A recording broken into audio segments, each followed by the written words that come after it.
Hello and welcome back to Kim Reads as we continue with The Bad Seed. Chapter 11. One source of the town's pride was the Amanda B. Trellis Memorial Library, a building of brick and stone that covered almost a city block. Its site was once the site of the old Yellow Fever Cemetery, where the graves have been leveled and the ancient bones of the victims moved. A garden had been created behind the library itself. There were crumbling walls which had shielded the site from the curious eye. Shielding the garden as well, there were pathways through the shrubbery. There were summer houses built out with the rustic benches and tables. There were pergolias smothered in jasmine and coral vine. A few of the gravestones with their authentic dates and affirmations of quality morality than our own had been left as they were shrubs of sort, though they could put the earnest reader in the mood of sadness, in the sense as the transient of life, which is the reason of the philosopher's reading. Often in the morning, after the postman had come, and Christine knew after whether or not, as she got the letter from her husband that day, she had gone to the library and dig more deeply into the appalling life of Bessie Danker. She found that a special literature of legend had grown about her mother's name. She was better known for the evil she'd created than the most compassionate people today known for the good deeds they'd done. And as she read on and on, she made notes in a blank book she carried, a book which led credence to the story she told to the librarian who had helped her in the researches that she was making notes for the new novel she had hoped to write later. Usually when she went to the library, she left Rhoda and Mrs. Forsythe, but occasionally she took the child with her. At such times Rhoda would sit, not beside her mother, but nearby, and read one of the books she'd taken from the shelves of her own amusement, or continued the needlework she and her teacher found so fascinating, while Mrs. Penmark read in the summer house and read the Bravo articles on the Danker case. The sense of guilty tenderness she found herself her child worn out. She regarded her daughter now with uncomprehending, chilly distaste. They rarely spoke when they were alone, an arrangement which seemed more satisfactory to Rhoda than any she had with her mother in the past. On the day she remained at home, Mrs. Penmark would recline by her window while Rhoda visited her across the hall or went to the park to play. She instructed the child to sit always on the bench underneath the pomegranate tree where she could keep an eye on her, and Rhoda, understanding Christine's purpose concerning just and sensible, more sensible by far than her old attitudes of affection and blind trust, obeyed with a sort of cynical or approving resignation.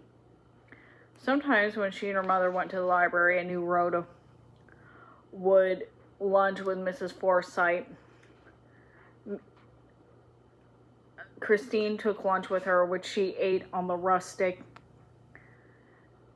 tables with the pergola, and once an assistant librarian, a dowdy woman with a claret stain on her cheek,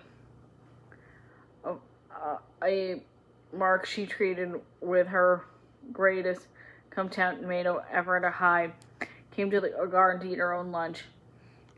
She ran across Mrs. Penmark and said, I don't think I've introduced me before. Well, anyway, I'm Natalie Glass, and I've been wondering how your book is coming along. Your first, isn't it? Have you started writing on it, or are you still on the research stage? I'm turning it over in my mind. Probably nothing will come to it. It's too early, you know.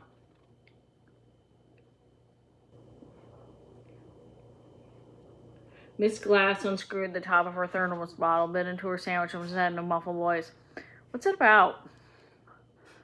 Christine outlined the plot of her predicament just as she'd done with Reginald Tasker, while Miss Glass nodded, nibbled her sandwich, and caught the falling crumb in her outstretched palm. She said, struggled with her square shoulders, Oh, well, you can tone it down with writing. Then a moment later she said, How about the child's father? Does he know about his wife's ancestry she was?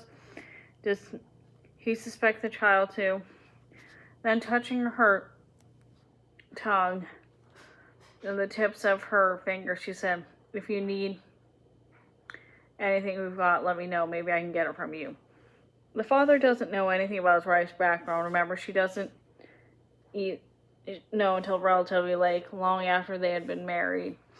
He knows the child is odd, but he doesn't know enough to alarm him. There was silence while Miss Glass sipped her coffee and digested anything she had heard. Then abruptly she said, How are you going to end it? I don't know. I don't see it ending clearly. I don't see a happy ending, not with that setup.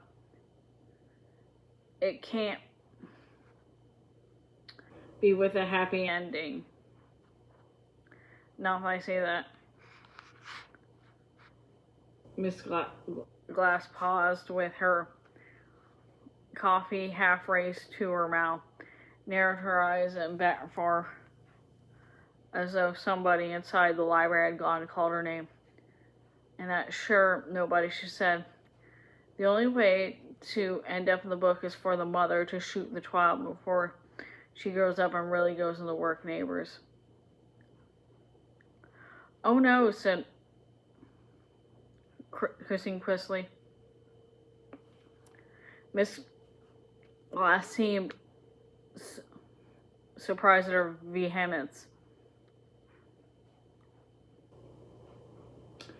She said, I don't see what else the mother can do. That one's really got a package of trouble in her hands, if you ask me. Oh no, she couldn't possibly do anything to harm her child. It wouldn't make sense in keeping with her character. She's a weak woman who drifts along. She lacks the power to make her decision. Well, you can let her rise to the occasion, as the writers put it. Oh no, my heroine, if you can call her that, couldn't survive this thing of that sort. She wouldn't have the strength. It's impossible. But you've considered it the ending, haven't you?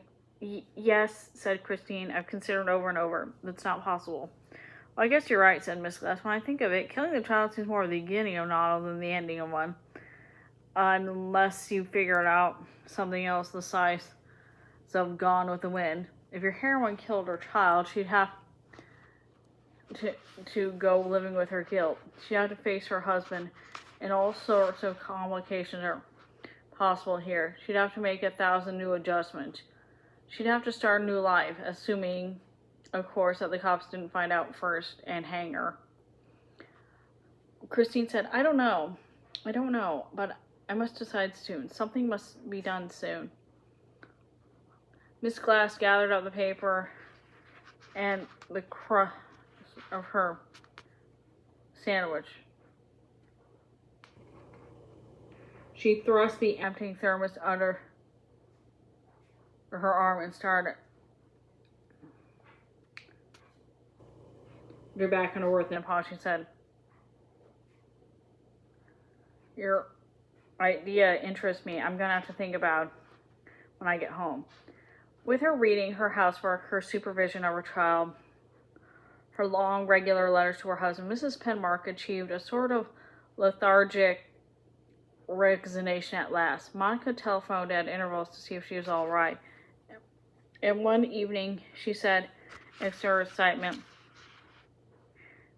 that the cancellation at her hotel. She knew the management of other people's affairs was one of her most repulsive qualities. Heaven knows she ought to. Emery told her often enough. But she'd been thinking of Christine and Rhoda so much. She missed them so greatly that she'd taken to the library of picking up reservation in their name. She hoped Christine would pardon her presumptions, but as a special favor to herself and Emery, would she make the effort? Would she come to the inn for 10 days? Then, not waiting for Mrs. Penmark's decision, she went on. Everything's been arranged. Emery will pick you up tomorrow about 6 after he finishes at the shop. Now, dear Christine, come with him. If you don't feel like packing up, say so, and I'll drive over in the morning and pack for you. Mrs. Penmark said she could manage herself, and the following afternoon she and Rhoda were ready.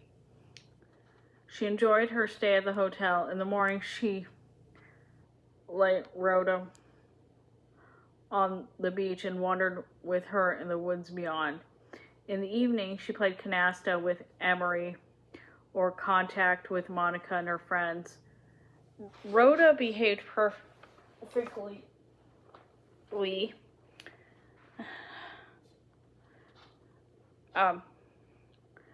guests at the inn made much over her. She smiled, she curtsied, she deferred to her elders, she showed that shallow dimple. When Mrs. Penmark and her daughter returned to the town the first day of August, she felt that many of her attentions had left her. She began to hope again, to trust in the future.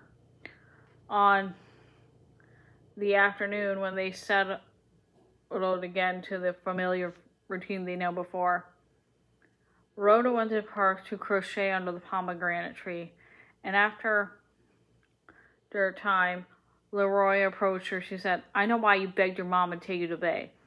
You wanted to go look for that stick. Now tell me one thing, just between you and I, did you find that stick? Without raising her eyes, giving no outward sign she was speaking to him, Rhoda said, she's by the window watching. If you want to talk to me, stand by the bridal wreath bush. You can't see you from there. He moved to the place she mentioned, snickering and saying, this isn't... He started to himself. He started to repeat that sound since it had been for unlimited possibilities of wit. And then, in sudden revelation, as though the importance of the last fact which had always been in the back of his mind, he rose his cheek and said, what happened to that heavy pair of shoes you used to wear? I'm talking about that shoe that went tap tap on the wall. You wore them shoes on the picnic that day, but I don't believe you've worn them since. You're silly. I never had a pair of shoes like that. You had a pair of shoes like that, all right. They went tap tap tap when you walked. I remember that sound. I didn't like the way they sounded. I used to walk myself of the day of the picnic when we went down for a walk. I don't like that tap, tap, tap being, and I'm going to wet them shoes. That's the reason I turned the hose on them. They hurt my feet, so I gave them away. Leroy said, you know one thing? You didn't hit that boy with no stick. You hit him with the shoes. That's when you hit them. There was never no stick, and that's all you didn't worry about. Ain't I right this time? You're silly, that's all I can say. You didn't hit him with no stick, you hit him with your shoe. You didn't have to hunt no stick to hit him with. You had that shoe with them iron cleats that you hit them with.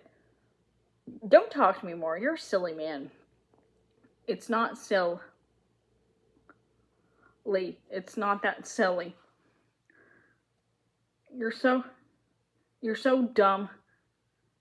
You thought it when I said you hit him with that stick. But all I would say is that you was trying to make him say, no, Leroy, I didn't hit him with a stick. I hit him with my shoe that's got them iron cleats on it, on the heel. I said stick at first just to worry you, but I knew all the time that's what you hit him with. Rhoda sat perfectly still, her mouth opened a little, her hands automatically practicing the stitch she was learning. She said, "You tell stories all the time. When you die, you're going to the bad place." Leroy knelt in an effort to simulate the industry in the event anyone passed and saw him. At the bridal wreath bush and examined its foliage, he said, "Now let me tell you something else about those shoes. While you and your mama was over at the hotel skylarking and carrying on, I found a key to your front door. And you want to know what I done with me found key? I went into your apartment and started looking. That's what I done. That's the way I found them shoes, and you took them from me. I looked at them shoes hid out safe right there. I got them hid where nobody will find them but me. You better treat me pretty from now on. You better mind me, and I'll tell you what to do. If you keep acting uppity, I'm going to hand them over to the policeman and tell them what to do to look for them. I'm going to say, little Claude Daigle's blood was on them shoes. Now go and find it." Rhoda said contemptuously, "You tell lies all the time. You haven't got those shoes. I put them shoes in the incinerator and burned them up. I'm afraid to tell lies the way you do." Leroy laughed his silent laugh, waited a moment, and said, "You mean you thought you burned up the shoes? Now, I'm going to say you didn't burn them a little, but you did burn them off all like you used to." A strange waiting look came into the child's eyes. She put her needlework on the bench beside you. She stared at the man with a frightened silliness. "Yes," she said, "yes." "Now listen to this," said Roy, "and then figure out which was the silly one, you or me." He snickered with triumph and continued. "I was in the basement resting, and I heard something round the pipe, and I said to myself, what's that rattling down the pipe? It sure sounds like a pair of shoes with cleats and heels," he said, now opening the incinerator door quick, and they're laying on top of the coals, only smoking the least little bit. "Oh, that was scorched some. I'll admit they were scorched. But that was pretty. There's plenty left to turn blue and show where the blood was. There's plenty left to put you in the electric chair." He threw back his head in triumph, laughed a shrill, foolish laugh, and watched out of the gross corner of his eyes. Rhoda got up and went to the pond, standing out with one foot of the rim of the basement, and then she said, convinced this time that Leroy told the truth, she said calmly, "Give me those shoes back." "Oh no, not me, Miss Rhoda Penmark. I got them shoes hid out where nobody can find them. I'm keeping them to make sure you act better from here on." He went to the courtyard. The situation had come too delightful for him to endure. He sat down on the back steps rocking from side to side. The child followed him. She said patiently, "You better give me those shoes. They're mine. Give them back to me." Leroy said, "I'm not going to give you those shoes back. Don't you see?" He gasped with delight, holding his fate in his hands. Then something in his child's fixed cold stare caused his laughter to die away. He looked down uneasily at his own shoes and said, "I'm going to keep those shoes until..." His voice broke off suddenly. He no longer wanted to play games with his little girl. He got up from his seat and walked away nervously. "Give me those shoes back. Give me my shoes back." She followed him where he went, repeating her demand, and he turned to her and said, "Now listen, Rhoda, I've just been fooling around and teasing you about the shoes. I got work to do. Why don't you just mind your own business and leave me alone?" He walked faster, but she caught up with him, pulling him short. "You better give me my shoes back," he said. He turned to exasperation and said, "Quit talking out loud. Everybody can hear what you're saying." The child said, "Give me my shoes. You got them hid, but you better find them and get them to me." "Listen, Rhoda, I haven't got anybody's shoes. I was just teasing you. Don't you know when anyone's teasing you?" He went to the direction of the park again, but the child followed him insistently, saying softly, "Give me my shoes. Give them back." He picked up his broom where room where he'd left leaning on the lily pond and said plaintively, "Why don't you just leave me alone? Why do you keep bothering me?" But she would not leave him. She kept tugging at his sleeve and repeating her demand until Leroy said, I was just fooling at first about you killing the boy, but now I believe you did. I believe you really did kill him with your shoe." He moved away once more, and once more she followed him. Then Leroy, as though he were about to stamp his foot in exaggeration, shrilly, "Go inside and practice your piano lesson. I haven't got anybody's shoe. I keep telling you." He went to the front of the house, where he was sure she would not follow him.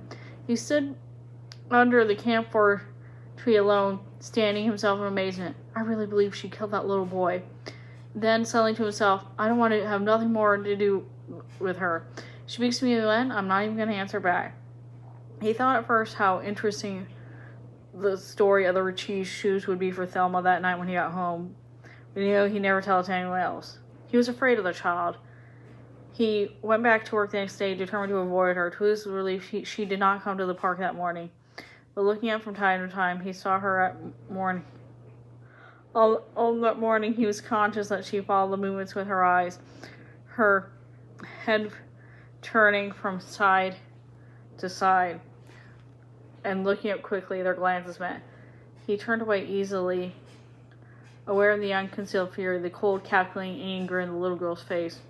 At 12, he ate his lunch on the bench side behind the lily pond. At 12:30, he went to the basement room for his customary nap. Not long afterward, the ice cream man, trundling his Beldet cart, came into the tree and drew up beside the park to sell the gates to his wares of the neighborhood children.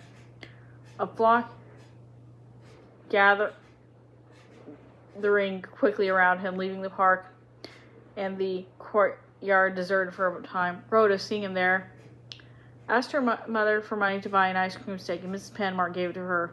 She started down for the stairs, and as though having made up her mind at last, she turned and went to the kitchen. And Christine watched what she did there. She saw Rhoda take 3 big kitchen matches from the box below the stove. She held them in her hand for a moment, as though debating a point, and then deciding 3 matches were too many, she turned one into the box. She went down slowly down the stair, brought her ice cream stick, and sat on the steps near the basement to enjoy it, eating the stick with little mimicking bites, listening to the approval to Leroy's snores in the room beyond her. Mrs. Penmark had moved to the kitchen window to watch, wondering what the child intended doing with the match she'd taken. She did not have long to wonder, for Rhoda, looking cautiously from side to side to see that no eye observed her, face went bland and innocent again to the basement door. She paused at the door and struck one match at the cement while shielding the flame with her palm. She disappeared for a moment with her mother's sight when she went to the toes into the basement room. Went there, she stooped quickly and touched the match to the exterior and pile of papers of Leroy's makeshift bed. She came out of the basement quietly, closing the door behind her. She flipped the flimsy bolt that held the door shut when and blew, and banged it about, sitting again in her original place. She nibbled her ice cream stick, the burning match still in her disengaged hand. The thing that mapped with such casual efficiency, with sureness of purpose, that Rhoda Penmark, although part of her mind must have known, had not been able to accept in actuality the event that had happened before her eyes. She stood as though paralyzed, her concealing curtain, and at the instant she began to scream, she heard Leroy's fainter answering screams coming like from echoes from the other side of the basement door. Smoke rolled out of the barred windows on either side of the door. He threw his weight against the door, but for a time the bolt held. Then his face appeared at one of the windows. He saw Rhoda enjoying her ice cream stick. He said in a desperate, coaxing voice, "Unlock the door, Rhoda. I'm not mad at you." The child laughed charmingly and shook her head from side to side. He knew then, in those dreadful moments before death, precisely what had happened to him. He screamed again, a long wail of despair, and said, "I haven't got them shoes. I was only teasing you a little. I don't know nothing about them shoes." Rhoda Rhoda bent her head rhythmically to her ice cream stick with delicate, miserly bites, her eyes interested and lifted upward. You know, she said gently, you know where they are. Leroy threw his weight against the door, and time again, and at last the bolt gave way. He ran to the courtyard. His clothing had burned away and clung to his black body in long fiery rags. Even his shoestrings were burned. Even his hair was ablaze. He screamed, I wasn't going to tell on you. I don't know nothing about what you've done. Rhoda's pink darting tongue touched her treat for a final time. Then lifting her head, pressing her palms together, she laughed. That lovely tinkling laugh of a child, and said, You're silly. She got up from the steps and straightened her frock and put both stick and waxing paper in the garage underneath the stairs. She stood there smiling and nodding her head as though in genial approval of the scene planned to divert her. As Leroy ran in flames toward the lily pond, when his hand was on her knob of the gate, he shuddered and swayed backwards, and then still clutching the gate, he snagged down to the basement, released his grip, and died there. Mrs. Penmark turned from her window, saying to herself, I'm not going to faint. This is an emergency. It's necessary for me to keep calm. She went toward her bedroom with the intention of lying down for a moment, but she did not reach her bed. Against her will, her knees buckled beneath her, and there was a terrible singing of blood in her ears. She lost consciousness for a time, and then, although she never knew how it happened, she was going back to the stairs, holding onto the railing for support, calling in a frantic voice, Rhoda, Rhoda, Rhoda! The courtyard was full of people from the apartment itself, people from the across the street, and strangers who had been passing and had seen the flames from the basement. She went at once to the park fence and stood beside her daughter, looking down at the dead man at her feet. There was somebody screaming somewhere, and she kept wondering who it could be. She turned to the people who watched her and said in a lost, chiding voice, Quit screaming, please. Screaming doesn't help. She closed her eyes and leaned against the fence, and then she knew the person screaming was herself. Already men had formed a bucket line, and there was passing water from one hand to another, or dragging piece by piece the burning junk from the cement of the basement to the cement of the courtyard. Then the fire engines were there, and the ambulance that took Leroy's body away. Now she was lying on the grass inside the park, and somebody bathed her face with water from the lily pond that Leroy never watched. Mrs. Kunkel from across the street was standing over her and saying impatiently, Stop screaming! Stop it! Stop it! You must control yourself, said Mrs. Forsythe. Christine said, I saw it this time. I saw him as he came out of the basement. I saw him die at the gate. You must control yourself, said Mrs. Forsythe. You must make an effort to control yourself. She pressed the cool water once more on her friend's face and continued, You must take Rhoda as an example. Rhoda isn't upset at all. She's behaving like a seasoned little trooper. Then, in sudden resolution, as though summoned by the last of her strength, Christine stood up and, supported by Mrs. Forsythe and a man she'd never seen before, she went to her own apartment and lay flat on her bed. She turned on her side, thinking this time it was surely her fault. She might, with some justice, have found herself making excuses before, but not this time. She said under her breath, This time I knew what would happen, or I should have known, and I should have stopped it.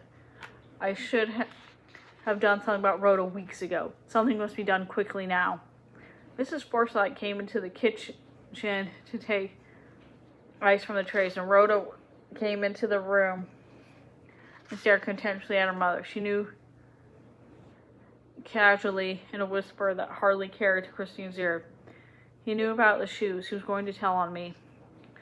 Mrs. Forsythe came back with an improvised ice pack for Mrs. Penmark. He must have been smoking something in the basement again, which he was told not to do. Then he went to sleep with a lighted cigarette in his hand. Several of us predicted it would happen someday. Oh, I feel so chilly for his wife and family. I doubt his wife has enough to bury him decently. Such a sad accident, really. She went to the window, adjusted the blind so that light fell on the wall in small, precise slats that moved and shifted design when the trees moved. With the effects of sunlight shimmering on the water, she said, I'm going to take Rhoda to my apartment, where she won't disturb you. You must get some sleep when you can. You'll feel better after a night's sleep. But you must quit worrying so, or you make yourself ill. Just leave everything to me. Just sleep. She slept after a long time. A dreamless sleep such as she would not had for a long time. And when she woke, she felt such a stolid quietness, which was, in its way, more frightening than the wildness of her turmoil had been. It was as though she had reached, alas, the windless center of the hurricane who had destroyed her. Calming, she bathed her face, brushed her hair, put on new lipstick, and called for her child. Later that afternoon, the telephone rang. It was Mrs. Breedlove. She had heard about the fire and Leroy's death. She wanted to know at first hand what had happened. Christine told her what she knew. There was no damage to the apartment house. There was a little damage to the basement itself. It was as though Leroy had gone to sleep with a lighted cigarette in his mouth. Monica said in an earnest voice, I'm pleased to see you're talking sensibly. To tell the truth, I was afraid you'd be upset and nervous again. I really called to see how you were getting along. I wouldn't blame you if you were really upset, my dear. After all, it was a most terrible tragedy.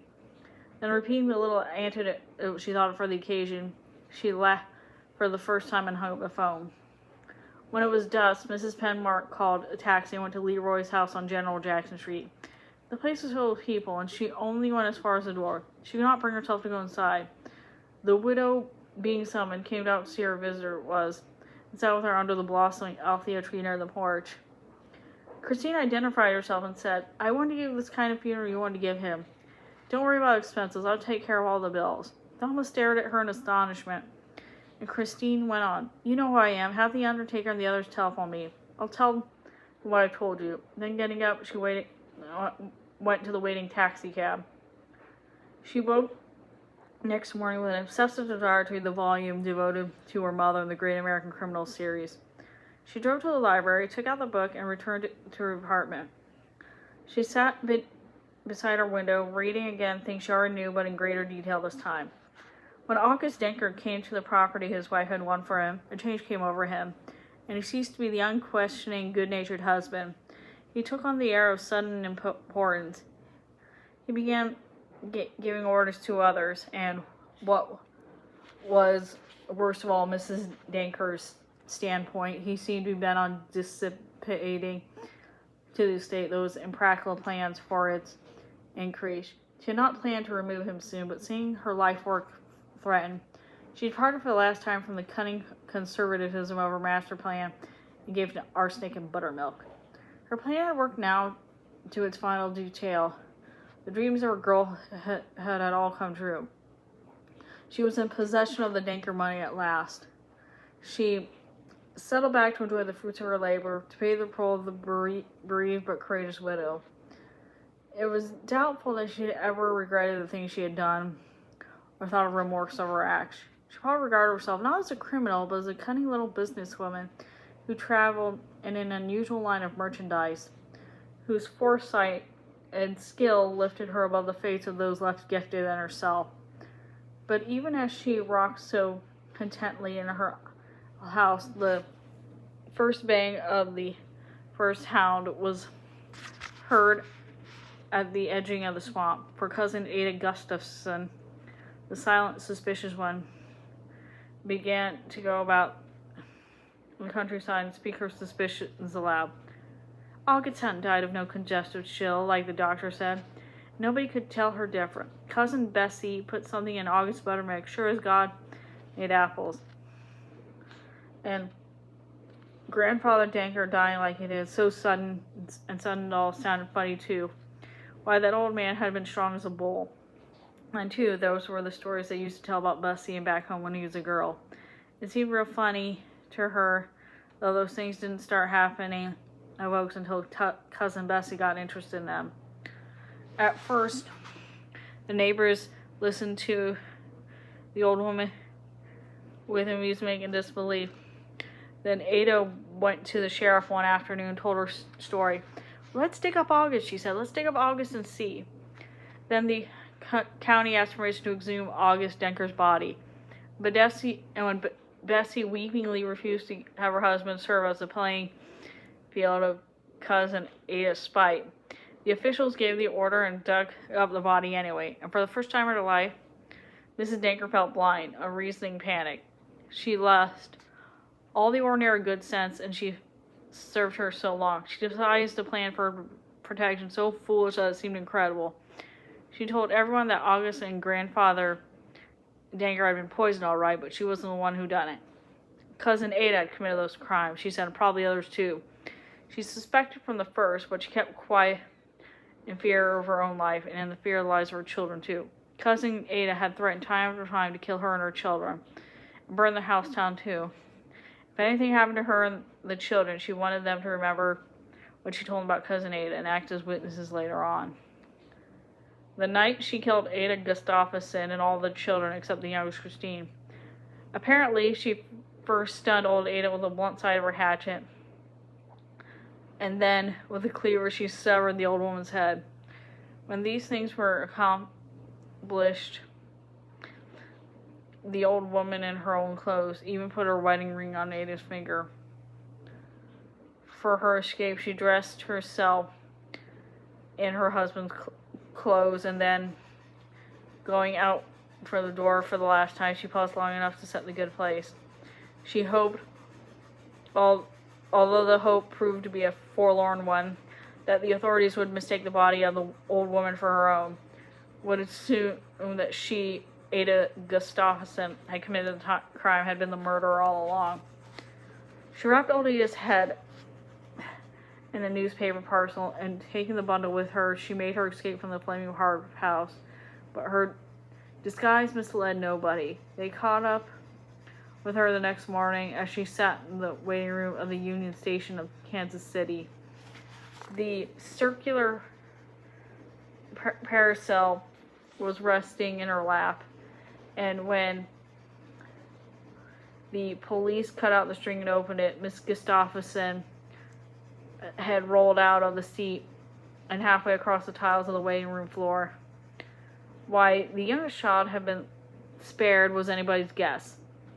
There was a story which had been cropped up occasionally that Ada Gustafsson had loved Christine more than the others, and fearing what happened, she sent her to a neighborhood farmhouse for a night. There are no facts to support the story. Richard Bravo was of the opinion that Christine had been spared because her mother considered her too young to understand what had happened or to testify against her later. Alice Olcott Flowers believed Bessie Denker expected that her narcissistic arrogance of her kind to outwit her pursuers and make her escape. She probably wanted to start all over again someplace, and that she saved Christine for that future just as she might have conserved any other asset. After all, the child was an insurable piece of property that she could be seized on later for working capital. Mrs. Pembroke closed her eyes and said, "No, it didn't happen that way. They were all wrong.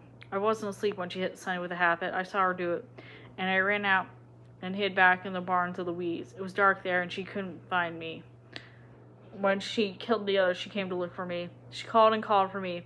She said she wouldn't hurt me if I came to her, but I watched through the window while she killed the others, and I wouldn't answer her." And that's the end of that chapter. See you later.